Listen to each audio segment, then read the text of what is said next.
عزیزان من، فیصل کا سلام قبول کیجیے۔ آج 19 پارے کا خلاصے کے بارے میں بات کریں گے۔ اس کے 3 حصے ہیں: سورہ الفرقان کا بقیہ حصہ، سورہ شعراء کا مکمل اور سورہ نمل کا ابتدائی حصہ۔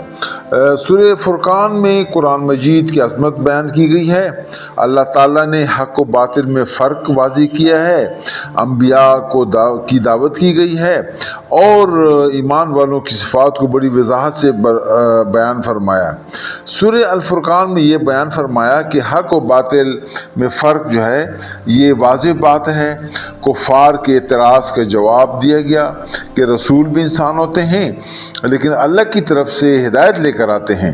اللہ تعالیٰ نے اپنے خاص بندوں یعنی عباد الرحمن کی خوبصورت صفات بیان کی گئی ہیں کہ وہ عاجزی سے چلتے ہیں، جاہلوں سے کنارے کشی اختیار کرتے ہیں، راتوں کو اٹھ کر عبادت کرتے ہیں، جہنم کے عذاب سے پناہ مانگتے ہیں، خرچ میں اعتدال کرتے ہیں، شرک سے اجتناب کرتے ہیں، قتل ناحق سے بچتے ہیں، زنا اور بدکاری سے پرہیز کرتے ہیں، جھوٹی گواہی سے احتراز کرتے ہیں، بری مجلسوں سے بچنے کی کوشش کرتے ہیں، اللہ کی کتاب پر ایمان عمل رکھتے ہیں، بچوں اور بیوی کے لیے دعا کرتے ہیں، ہدایت دینے والے ہوتے ہیں۔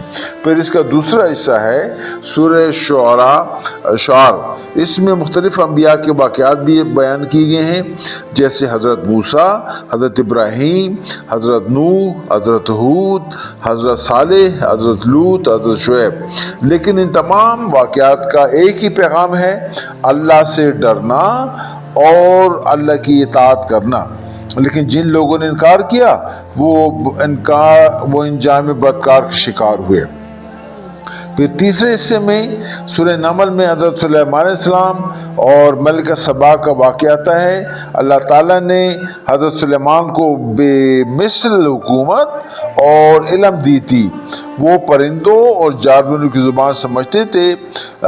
ملکہ سبا کا تخت لانے کا واقعہ اللہ کی قدرت ظاہر کرتا ہے اور اس طرح سے ملکہ سبا آخر میں ایمان لے آئی۔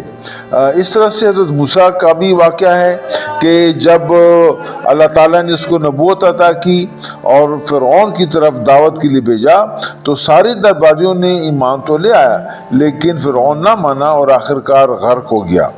اس پارے کا مرکزی خیال یہ ہے کہ حق ہمیشہ واضح ہوتا ہے، بس اسے قبول کرنے کی ضرورت ہے۔